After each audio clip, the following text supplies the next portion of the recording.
Good evening, ma'am.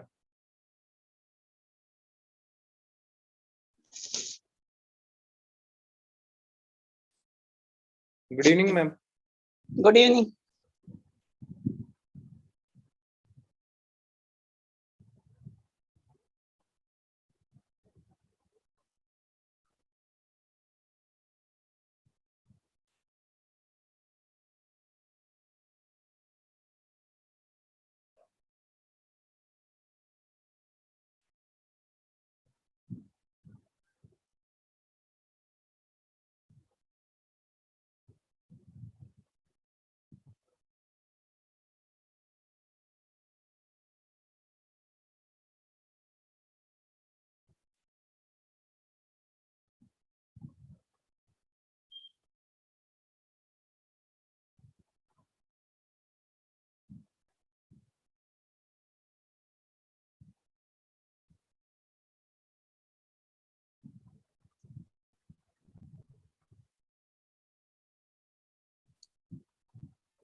Ma'am, PRM sir has told that he will be joining late, ma'am. Okay, what about Apurva sir? Have you talked with him? I haven't talked with him. I had informed him. Is he joining? You just ask him. Someone should talk. Sir, ma'am, Apur sir will join in some time. He's driving, so as soon as he will reach home, he will join. Okay, then you start. Yes, ma'am. Start. Good evening, everyone. My topic is on liver abscess. Definition: liver abscess is a cavity formed in liver due to invasion by microorganism, usually a bacteria or a protozoan. Protozoan mainly being Entamoeba histolytica, which is filled with microbes, leukocytes, and necrotic liver tissue. Causes generally include bacteria or amoeba, less commonly in very severely immunocompromised individuals. Nowadays, fungal cultures have also been isolated. Fourth is parasite. Say you have seen infected hydatid cyst. Yes. That will also give rise to development of liver abscess, right? Okay. First, moving on to pyogenic liver abscess. Liver abscess caused due to bacterial infection is known as pyogenic liver abscess. In 19th century, all the cases of liver abscess were attributed to acute appendicitis. History: in 1938, Ochsner reported that the surgical drainage of abscess along with antibiotics reduced the mortality rate as compared to giving antibiotics alone in cases of suspected liver abscess. There was 97% mortality in cases where only antibiotic was prescribed, and in 67% mortality in which a surgical drainage of abscess along with antibiotics were prescribed. Usually, these cases were having late presentation, hence the mortality was more during 1930s. Yes, because by the time they develop the ruptured liver abscess and the patient is operated by laparotomy, there and then they diagnose, because they suspect by X-ray. In 1938, there was no USC. So it was not diagnosed by USC. So it was suspected. And so whenever laparotomy was done, they were operating and then draining this abscess. Right. Continue. That is why it was established that exploratory laparotomy was required both for confirming the diagnosis as well as the treatment of liver abscess during 1938. In 1953, McFadzean and colleagues reported for the first time that percutaneous drainage of liver abscess can be done, which was based on clinical findings. Point of maximum tenderness in a tender lump in right lumbar region, which was successfully attempted, and then patient survived. And he had then reported 38 such cases in which all 38 of them survived in cases of liver abscess. The mortality improved significantly. Mortality decreased significantly. Then percutaneous drainage became the choice of modality for treatment in 1980s, only after the popularization of ultrasound and contrast enhanced CT for diagnosis of liver abscess. Moving on to etiology, there are 5 portal of entry of bacteremia into the bacteria into the liver. First is portal vein or portal pyemia, biliary system, ascending cholangitis leading to liver abscess, hepatic artery, any systemic disorder including bacterial endocarditis will enter into generalized circulation, and then through hepatic artery can enter into liver. From adjacent organs, like in cases of acute cholecystitis, direct trauma to liver. In cases of hepatic liver, blunt abdominal trauma to liver or a stab injury into the liver, later hematoma getting contaminated to form liver abscess. If there is no cause identifiable, then it is considered as cryptogenic liver abscess. In portal pyemia, the incidence of cause being portal pyemia has significantly reduced in last 30 years due to early detection and prompt treatment of intra-abdominal pathologies causing portal pyemia. Before the portal pyemia could occur, we usually now diagnose and treat the intra-abdominal pathologies. So there is a significant decrease in the incidence due to these causes. Causes include diverticulitis, appendicitis, infected pancreatic necrosis, inflammatory bowel disease, more commonly in ulcerative colitis than in Crohn's disease, perforated hollow viscous, thrombus external piles. Why? As compared to Crohn's disease, ulcerative colitis is more common.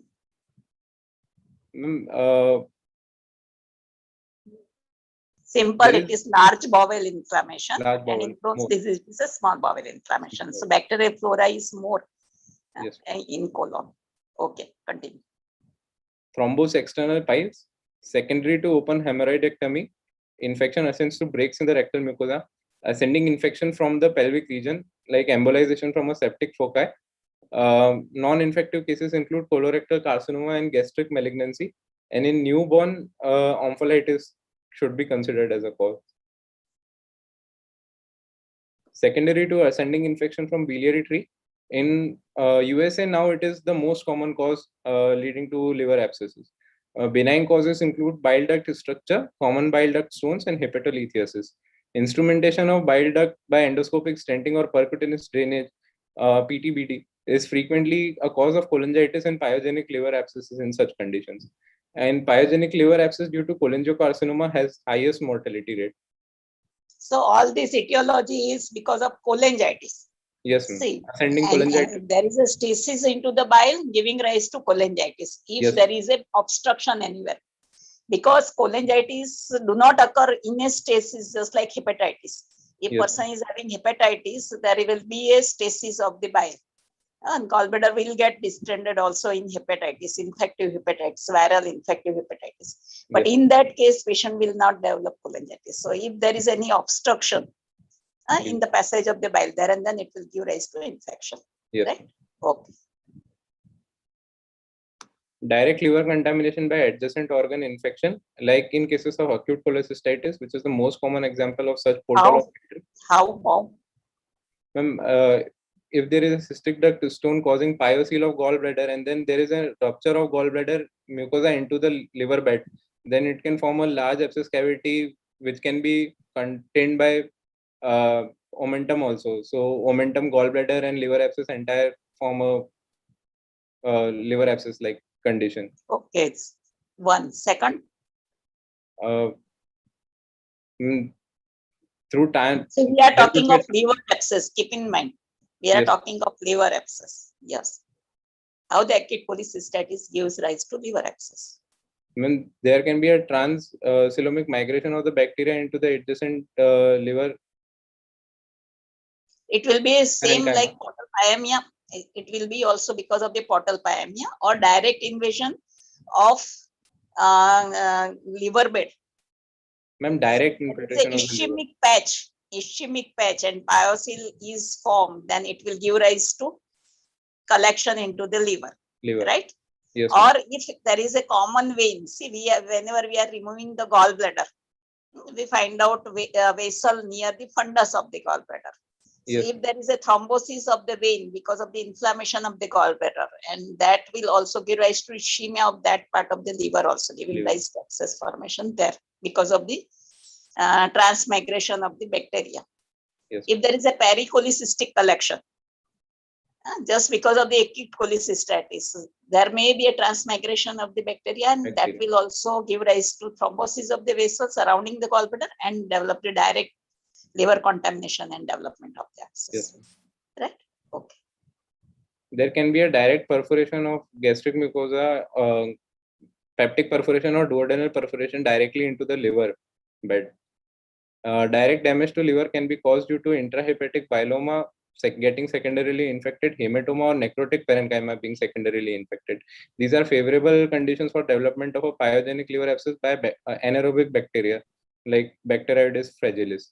This is a well-known consequence if a blunt or in a blunt or penetrating liver trauma.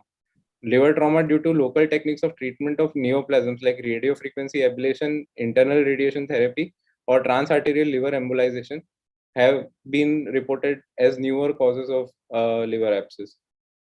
So there will be a same pathology because of that thrombosis into the vessel as occurred in pyemic abscess. There is thrombosis of the vessel or in a amoebic abscess, and that will give rise to development of abscess. Right? Yes. How will you diagnose bilioma? Ma'am, through you have written intrahepatic bilioma and hematoma. How will you differentiate this patient is having bilioma or hematoma? Developing abscess. That is the cause. Hematoma will have hyperipocopia. Okay. Ma'am, we can diagnose clinically if the patient is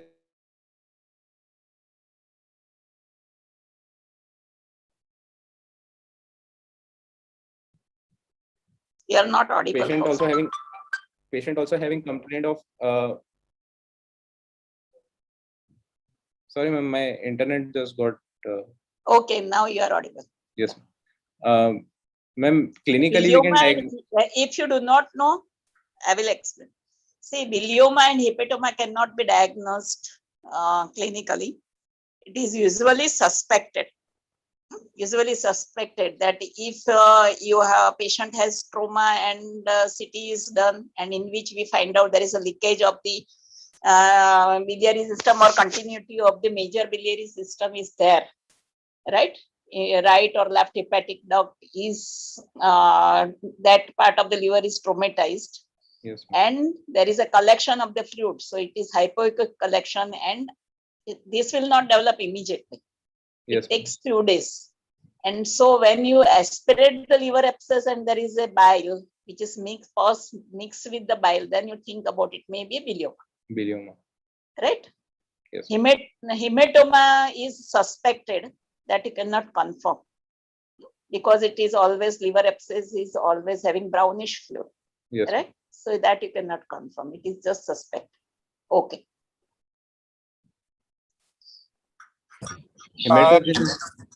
Kaustubh, how does the acute cholecystitis directly cause the liver abscess? Acute cholecystitis leading to transcoelomic migration and pericystic fluid collection can directly cause bacteremia into the liver bed, sir.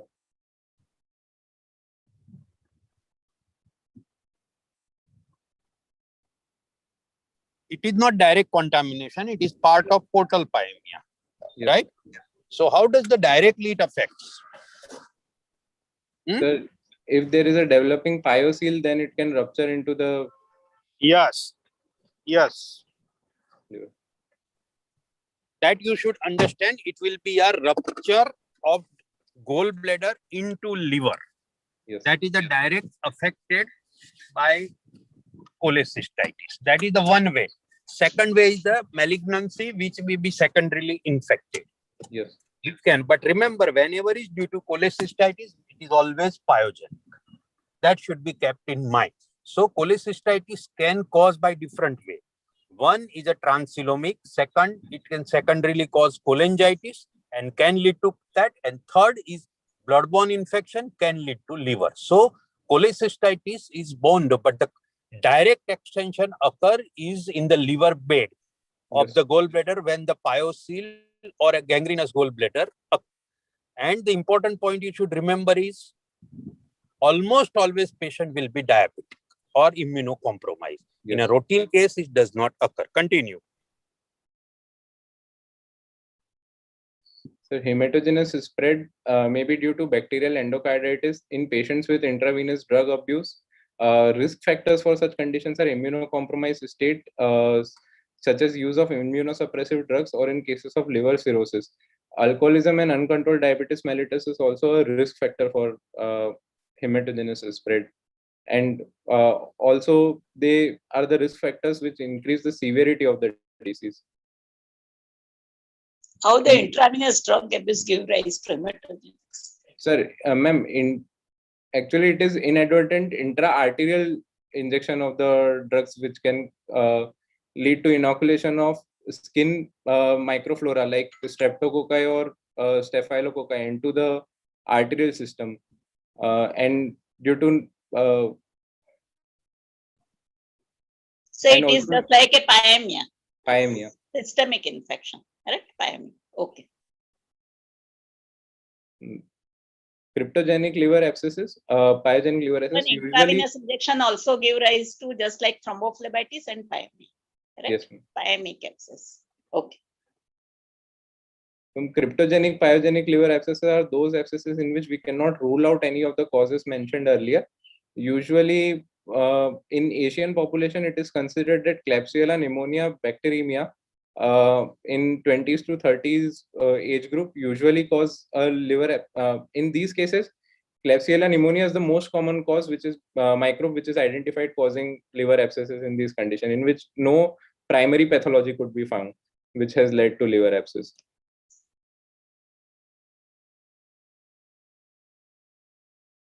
Clinical presentation may present with a broad array of symptoms and physical signs.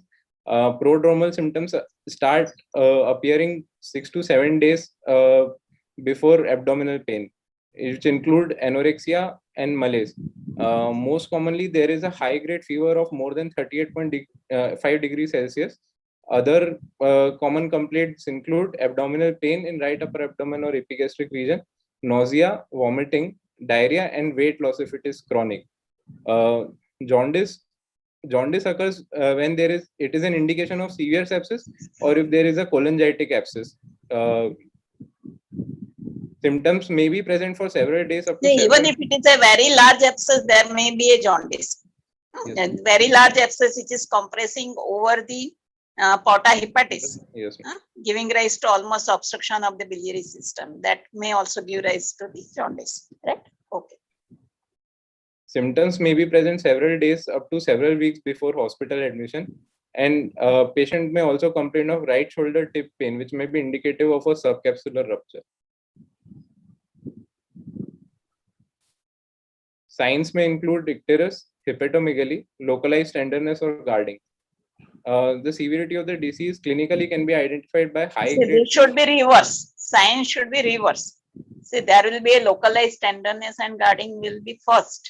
Yes. Then comes and hepatomegaly. Icterus comes last. Correct? Severity may be indicated by high grade fever, generalized tenderness, or guarding. Kaustubh, this point is very important. Icterus is not a common condition. with liver abscess. Remember, you should not say icter as a first. Icterus rarely you see. Icterus you should always. Hello, am I audible? Yes, sir. Yes, Sir. yes. Icterus suggests two things. One is a patient is in bad shape. Or liver is bad shape. Otherwise, in a liver abscess, particularly amoebic liver abscess, you rarely see icterus. In pyogenic, multiple small cryptogenic, and in a case of Bile duct obstruction or cholangitic abscess leading to.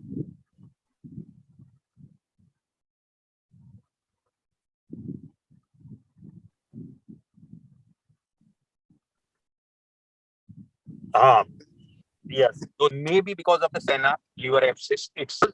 See the practical part. How many patients of liver abscess you have seen having icterus? Not common. So it is uncommon. The commonest condition presentation sign will be local tenderness, sometimes guarding, hepatomegaly. These are the common presentation. Do not forget the diarrhea or a previous history of local infection. Those are the previous history patient might be having. That patient had an attack of cholecystitis and come back again. Patient had some surgery for a piles. Those are the important point. And always never forget to do PR in such cases, an important sign. But icterus is not a common. Continue. Severity is indicated by tachycardia, tachypnea, dyspnea at rest, generalized tenderness or guarding, and high-grade fever. See, high-grade fever will be there, but if there is a persistent high-grade fever, that is more significant. Yes. Right? It is not respond.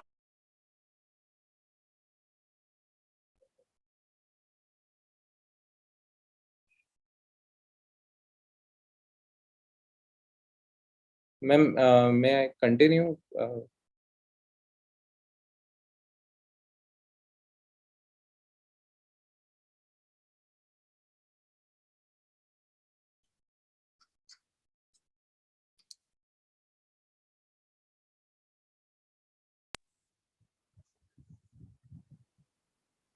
Ma'am, may I continue? Yeah, continue.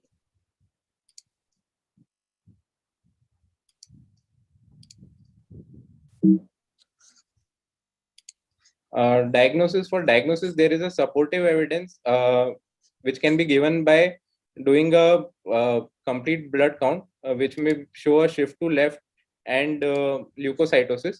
There are raised inflammatory markers like increase in the ESR and CRP levels. In liver function test, there may be increased ALP, ALT. Kaustubh, how many times we do CRP level? Will it be increased? Are you discussing only pyogenic liver abscess or whole liver abscess as a whole? Sir, I have divided it in two parts, sir. Currently, so you are talking of pyogenic only? Pyogenic liver abscess, sir. So how many times do you do CRP in a pyogenic liver abscess? So is it a part of pyogenic liver abscess or all liver abscess? Sir, we usually do not do, because if there is a raised leukocytosis, then ESR and CRP are usually going to. So don't confuse and give a wrong idea to your juniors. It is not a commonly done. Hardly ever we do CRP. Yes. Physician might be doing. As a surgeon, we don't do CRP. Is not a true indicator of pyogenic liver abscess. So say the investigation in order where they are pertinent. So first thing you do when patient of liver abscess comes in, blood investigation. We are not talking of USG or anything. Which investigation normally is very important. So WBC counts. And that is a hemogram as a whole. You understand? It requires two things important: total count and predominant leukocytosis when you are talking about pyogenic liver abscess. Yes. Understand? You should always mention shift to left, which is very important in such cases. Yes. Right? Yes, are fine. It is done, but not very significant for a early, right? And you should divide rather into the early and advanced cases. If patient is in very early, patient may not have an even leukocytosis. Understand this point. Might be having increased count. Okay. Next investigation. So liver function test. Sir. Yes. So in that order, you should say CRP is not significant, but the liver function test is very important. All liver function test Bilirubin may not be elevated, but SGPC, SGOT may be elevated. Next. So serum albumin may be decreased in these Very cases. good, very good. Particularly in a pyogenic liver abscess, it is very, very important investigation. Excellent. Because the pyogenic liver abscess patients many times are having a inherent liver disease. Yes. Right. What else? So severity, we should go for renal function tests also, sir, because Before they will that, indicate you the should tell about severity. coagulation profile. And yes, ma'am. Before that, you should say about coagulation profile. INR, PT-INR. Yes. If there is a raised serum creatinine, blood urea nitrogen, or coagulation profiles are altered with raised INR and APTT levels, then we should consider it a severe disease causing systemic septicemia. Or patient's liver may not be good. Good function. Patient may have cirrhosis, so there may be PT may be altered, right? Okay. Chest X-ray and abdominal X-ray in standing position.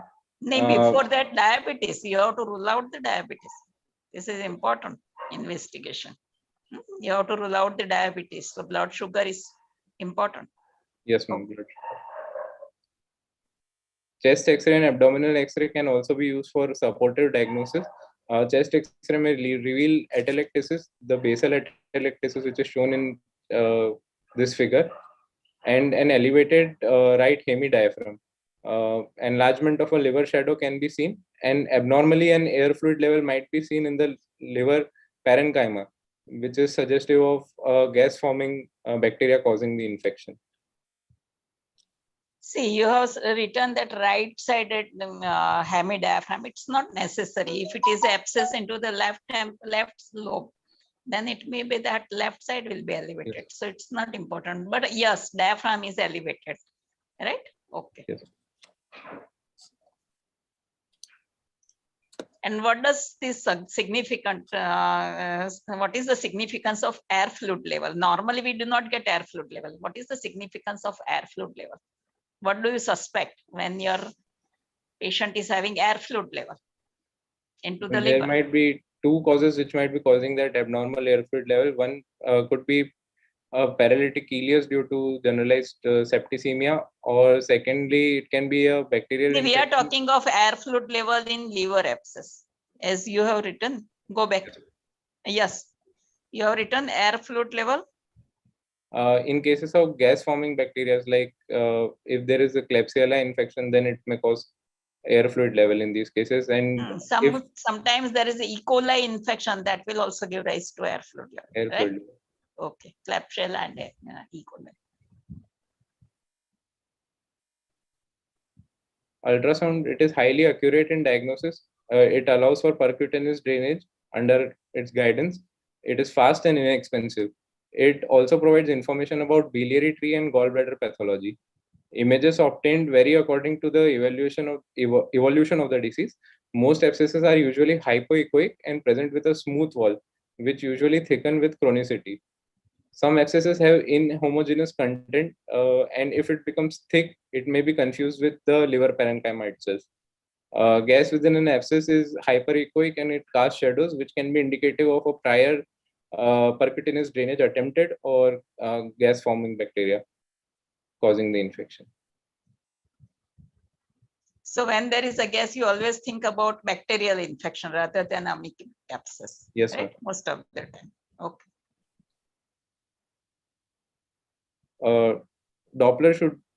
Doppler of the abdominal vessels and including. But you have not said about this in USE. If it is a liquefied abscess or unliquefied, so how will you diagnose from USE? Ma'am, if it is a hypoechoic abscess with a smooth wall, then it is usually a liquefied abscess. And if the abscess is in USE is having inhomogeneous content with a thick material, or then there is a solidified component present within the abscess. And peripheral, on Doppler study of the same, if there is a smooth circumferential vascularity, then it is suggestive of a more liquefied abscess and contained abscess. And if it is inhomogeneously present and but in periphery, then it is suggestive of more septated or collection or solidified component within the abscess. So you are not sure about the vascularity, right? Because it is always, there is a solidified in a initial stage. Vascularity is always absent. No, in solid abscess, solidified liver is also vascularity may be absent, but it has not gone for the liquefaction. So you have to correlate with the patient's history, that since how many days patient is suffering from the disease. That should be also correlated in along with the USA. Yes. Right? Okay. A Doppler study, including the portal venous Doppler, should be routinely performed to differentiate solid tumors, show vessels surrounding the abscess, and most importantly, it evaluates the portal vein patency to identify if there is any portal venous thrombosis present within this within patient. CECT abdomen pelvis has advantage to diagnose any intra-abdominal pathology which can lead to pyogenic liver abscess, and it is helpful in diagnosing local complications, including pleural effusion, empyema, vascular complications, or spontaneous rupture into pleura, peritoneum, retroperitoneum, or rarely pericardium. MRCP is Sometimes done nowadays we are seeing IVC thrombosis along with the portal vein thrombosis. So that should be also diagnosed by CCT. Okay. MRCP is indicated when we are suspecting a cholangitic abscess due to a biliary duct pathology or obstruction. Then MRCP has an advantage. So after MRCP, you can send patient for ERCP for the drainage to prevent the further abscess formation, right? And you can collect that fluid from the CBD for culture and sensitivity. Of bile is also collected nowadays, and send it for the culture sensitivity. Okay. A pyogenic liver abscess less than 2 centimeter in diameter is described as a microabscess. Microabscesses are, if we are finding on CT study or a USG study that there are microabscesses present, then it is almost always pyogenic liver abscess. It may present as a focally clustered pattern or a widely scattered lesion. As shown in the below figure, it is a miliary pattern or scattered pattern. And in the above figure, we are seeing that it is a clustered, focally clustered, multiple small developing liver abscess. So they ultimately will coalesce and form an entire liver abscess. The miliary pattern is usually due to a systemic cause, endocarditis leading staphylococcal shock syndrome, which can lead to liver abscess. And there are multiple, throughout the liver, there are multiple abscesses. And focal cluster pattern is usually due to coliform bacteria in cases of pyogenic liver abscess, or sorry, portal pyemia being the cause, or a cholangitic abscess being the cause for these conditions.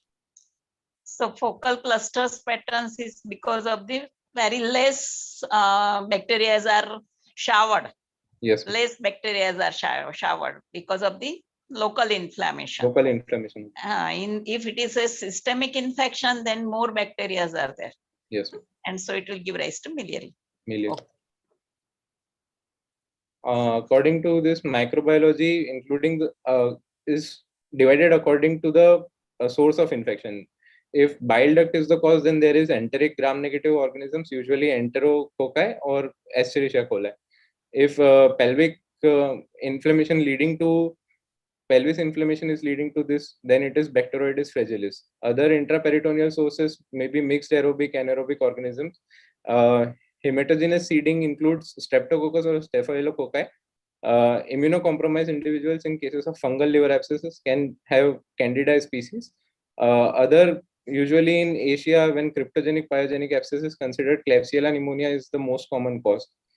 Otherwise, parasitic causes include Escherichia lumbricoides and amoebic liver abscess. We will discuss later. Pertaining to Klebsiella syndrome. How the Escherichia lumbricoides give rise to development of the liver abscess? Ma'am, Escherichia lumbricoides can cause CBD obstruction, common bile duct obstruction, leading to a secondarily infected pyogenic liver abscess and secondary due to cholangitis. So that is one. Second is it can travel through the biliary tract, higher up into the hepatic duct also. And then that produces obstruction, and then there is abscess formation. Right? Okay. Yes. Klebsiella syndrome, it is in Asian population most commonly identified isolated uh, organism is Klebsiella pneumoniae. Serotype K1 is considered to be most notorious. It is associated with immunosuppression or diabetes. Liver abscess with following features including meningitis or epidural abscess, and ophthalmitis, pneumonia, bacteremia, liver abscess, and necrotizing soft tissue or bone infection. Having a generalized septicemic picture uh, is a definition for a Klebsiella syndrome, which has a very poor prognosis. Serotype K2 is less common and less dangerous. So usually this type of liver abscess is found in an ICU patient. Yes. Person is admitted into the ICU, and patient after few days, patient is developing persistent fever. Then you should have that idea that patient may have liver abscess. Yes. A persistent fever. It may not be because of septicemia. It may be because of the liver abscess. Right. Okay. Treatment, basis of treatment, antibiotics, clearance of infected material, and resolution of the underlying cause should be noted by a serial ultrasound. Antibiotics in cases of cryptogenic liver abscess, broad spectrum coverage is required. It should cover most commonly found organisms, including gram-negative bacilli, anaerobes, and microaerophilic streptococci. Classical regimen include ampicillin, one amino glycoside, and metronidazole. Other options include third generation cephalosporins. So nowadays we are not using ampicillin. So ampicillin group is used. In India. Use augmentin. Yes. And we do not use gentamicin. We nowadays is using third generation cephalosporins are most commonly used by us in India. Injectable cefosalbactam is most commonly used. Yes. And along with it, we use double dose metronidazole, double strength, 800 milligram TDS. Okay. Abscess is secondary to acute cholangitis. We should include imipenem classes. So do you know the complication of the metrogy?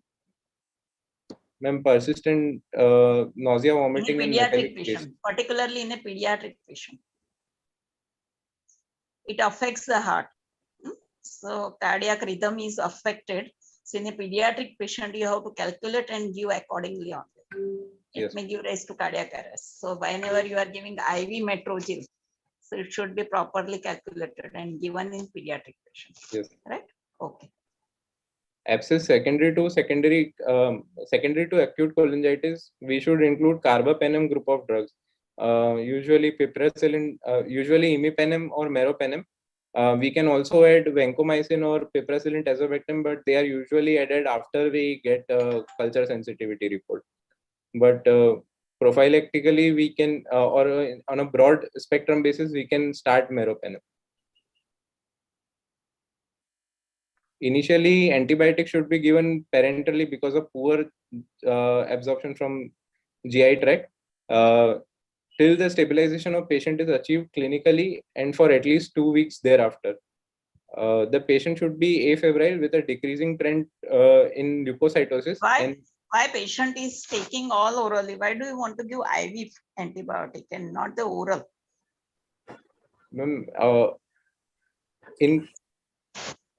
In cases of liver abscess, ma'am, which are usually due to portal pyemia, there may be poor GI tract absorption. So we should initially give parenteral antibiotic to increase the bioavailability of the drug. And patients also usually have nausea and vomiting. GIT symptoms. Patient may have any inflammation into the GIT or any abdominal, even GUT. So you do not know. And so because of that, if patient is having portal pyemia, it should be treated by, consider it as a systemic infection. And so you have to treat by giving IV antibiotic. Okay. The patient should be afebrile with a decreasing trend towards normal in leukocytosis, and adequate oral intake with GI absorption should be. When will you investigate patient again? Once patient is admitted in your ward? Decreasing trend, how will you know that it is a decreasing trend? Ma'am, we we can repeat WBC count on third day or fourth day.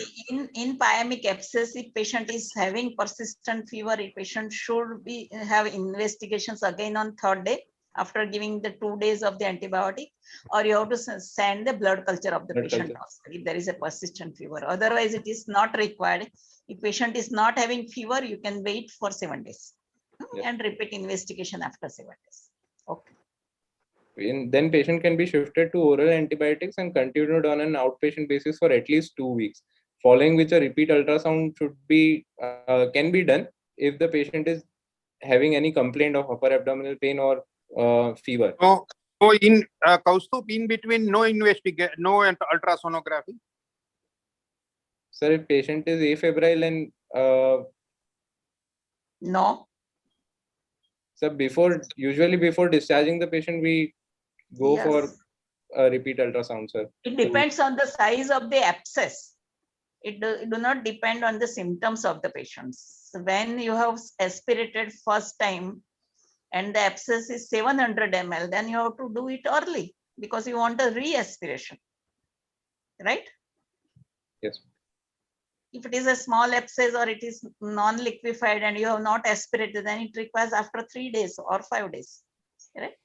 So it is case by case. There is no fix that you will do on 15 days. Yes. There are various scenarios here you should remember.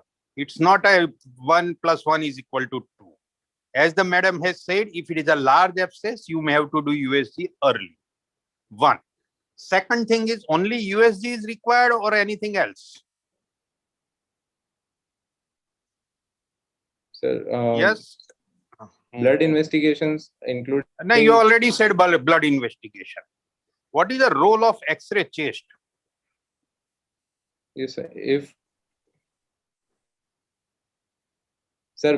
X-ray chest will show if there is a pleural effusion which is present in the patient. If patient is having complaint, I assure you there will be pleural. So remember, another point is that if patient has afebrile, there is no need to do X-ray chest, because ultrasonography with abdomen, always you should do lower thorax.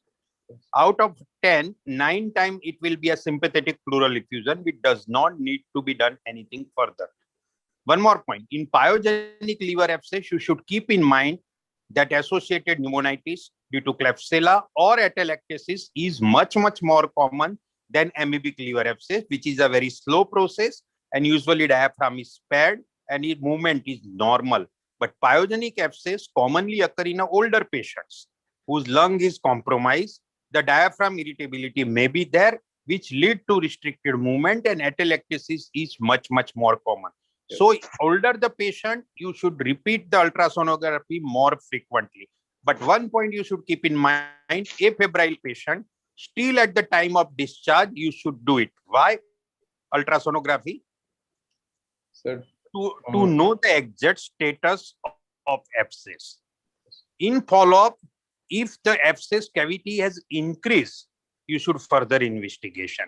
If abscess cavity has remained same or decreased, nothing further to be done if patient is stable. Yes. So the point, as a follow-up, it will be very important, right? The second point at the time of discharge is because pyogenic abscess will have various sizes of abscesses. Some may be large, some may be small, right? And exact number is very important. That patient is improving. The larger abscess maybe remain same, but other abscesses are enlarging in size. That means something is to be done. Vice versa. If the abscess which you have aspirated is smaller and other abscesses have disappeared, suggests that patient is definitely improving. So pyogenic abscess require more frequent ultrasonography, not only for condition of liver abscess, also for the lower chest, right? X-ray chest, the first time is sufficient. Later on, if you are going to put an intercostal drainage, or you are going to do something with the lung lavage or something like that, or when you are suspecting it has ruptured. So keep this thing in mind. Yes, sir. That when you will do ultrasonography, when will you do CT scan in follow-up? Previously, I think you must have discussed. I was disconnected because I was in car. You have discussed CT scan or not? Yes, sir. Right? Sir, if we are suspecting any abdominal pathology causing liver abscess. And if we are that is the one indication, that is universal indication. Forget about that. Yes. In pure pyogenic liver abscess, CT usually is not done. Yes. Right? Agreed? There Yes. are certain one indication you have said is very well said. That means we have only grown interest plan a separation. Yes, sharing our life the way we what is going on? So,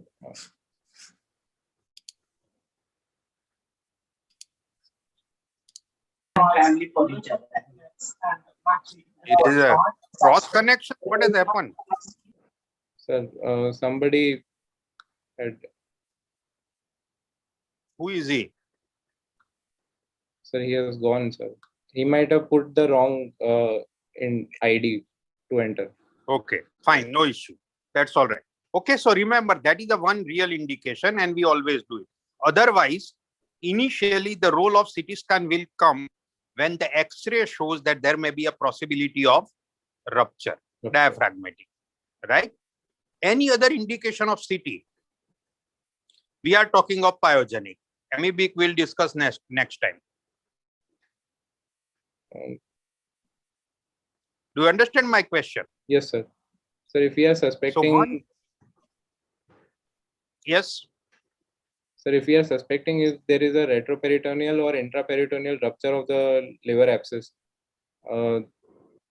CECT abdomen pelvis can.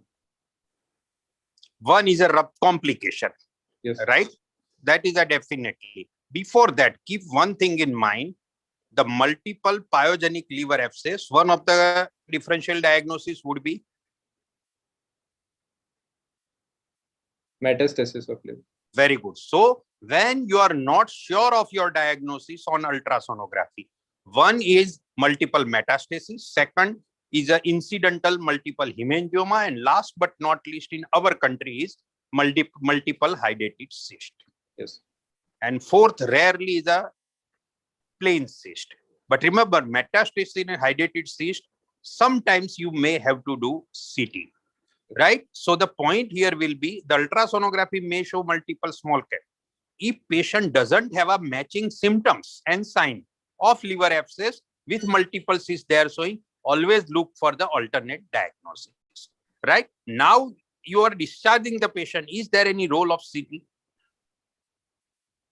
No, sir. USG abdomen pelvis is sufficient. But the point, as Prithvi has rightly written, you are treating the patient and does not respond to your treatment, you may have to rethink your diagnosis. In that circumstances, there will be a alternate diagnosis you should think of. In those cases, CT may be needed. You are treating as a liver abscess. It may be hepatocellular. We don't know. With a central necrosis.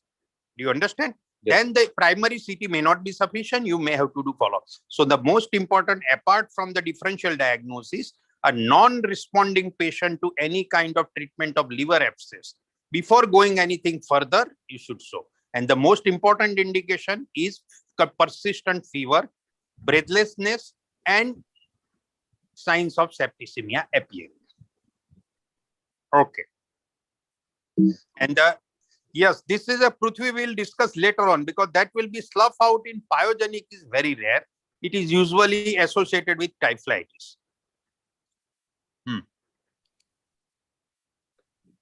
Drainage of pus. It is indicated to shorten the duration of the antibiotic course. When diameter of liver abscess is more than 5 centimeter, it is indicated to go for drainage of pus. There are two methods: percutaneous needle aspiration with a wide bore needle, and other is percutaneous catheter drainage. Fluoroscopic guidance or an ultrasound guidance is required. For multiple abscesses drainage, CT guidance is required if multiple catheters need to be placed, or if there is a hazardous location of the abscess. It is near the portal triad or larger ducts or portal vein. It is done under local anesthesia with mild sedation. It provides with sample of pus for culture and sensitivity to guide antibiotic therapy. Percutaneous needle in comparison to catheter drainage, when it is a single well-defined with lesser liquefied quantity within the cavity with a volume of more than 500 ml, catheter drainage should decrease the number of attempts at the needle aspiration. In cases of communication with bile duct, ERCP with stenting may be required. Here So it is what will be the time of aspiration? Sir, we should start, if it is a very if there are multiple small abscesses, sir, we should start antibiotic therapy first, broad spectrum antibiotic. If the patient is not responding within 48 to 72 hours, then we should consider for. Again, here what you have written is right. The 5 centimeter around 150 ml you should keep in mind, right? 100 to 50 ml there is no need to do aspiration. But in other, apart from all this, even if the abscess is smaller, patient is in septicemia, you may do aspiration. Yes. To get the culture and confirm the diagnosis. So that is one more indication. And when will you do a simple aspiration and when will you do pigtail? Sir, pigtail insertion, sir, when there is a well-defined abscess of volume more than 500 ml and there is less liquefied component and more solid component within the abscess cavity, then catheter drainage is pigtail insertion is indicated, sir. Okay. So in all patients, so there is again lot of controversies going on. Some believe that simple aspiration may be sufficient. Some put a pigtail at a first time. Everybody has their own way. Do you understand? Yes. But remember, in a small single abscess, there is no need to put pigtail. Even a large, completely liquefied liver abscess, there is no need to put a pigtail. One more point, pyogenic abscess rarely goes beyond 500 ml. Understand this point. It's usually amoebic liver abscess in our country. We get a very large liver abscess. Pyogenic abscesses become multiple, but they do not become very large. So putting a pigtail is not a common practice in pyogenic liver abscess. Yes. Understand this point. What is the disadvantage of pigtail? Sir, we will discuss more when we'll discuss amoebic, but here also. Sir, we may cause inadvertently more septic. We can introduce new bacteria into the abscess cavity, sir.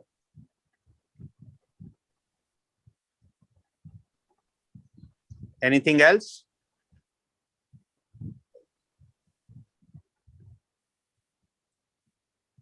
What are the, you can, in other way, I can ask you, what are the complications of pigtail? Sir, pneumothorax can. Yes, agreed. What else? Inadvertently, we can cause rupture of the abscess cavity into the peritoneum. And the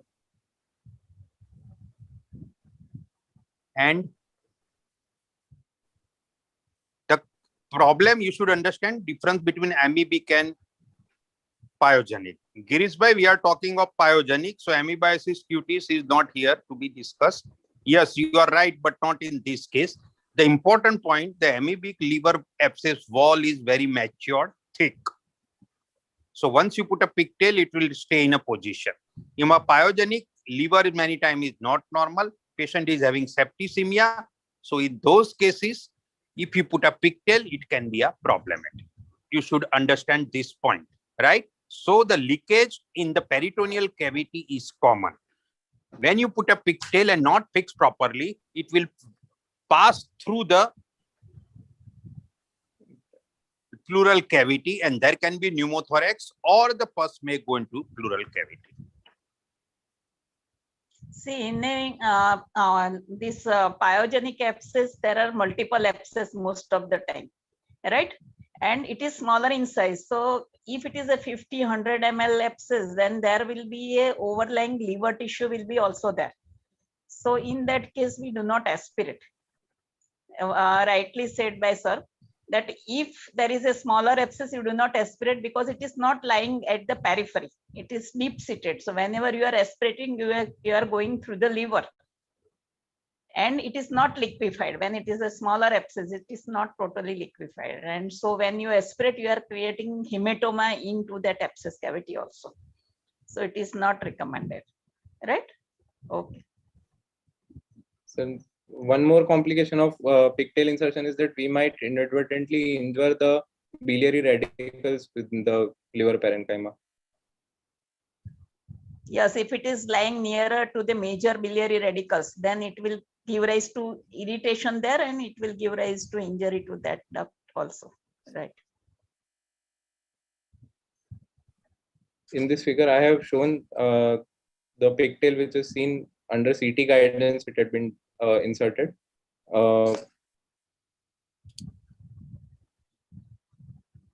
Here we can see that USG guided percutaneous needle aspiration is being done. Needle is well visualized within the abscess cavity in the ultrasound. So one question for you. Yes, ma'am. That how will you do aspiration? That is important. Have you taken that part later on? No, ma'am, No. I haven't.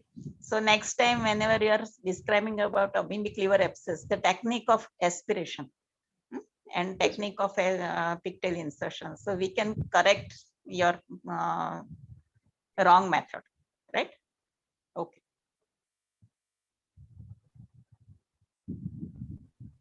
Indications of surgical drainage include failure of non-operative management. There is a thick pus which is not responding to repeated needle aspiration or catheter with catheter in situ for 4 to 5 days without significant output and with persistent deterioration of patient's general condition.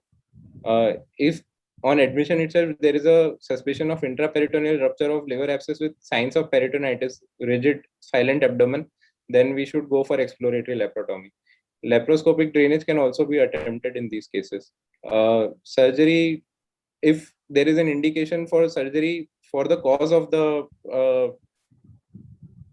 liver abscess, as in cases of diverticulitis or a perforated appendix, then when we are doing exploratory laparotomy, we should manage the drainage of liver abscess also in the same setting.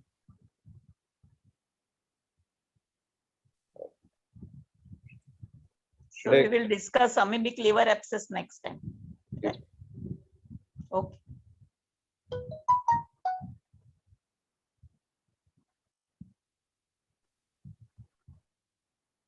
Okay. Yes. Thank you. Thank you.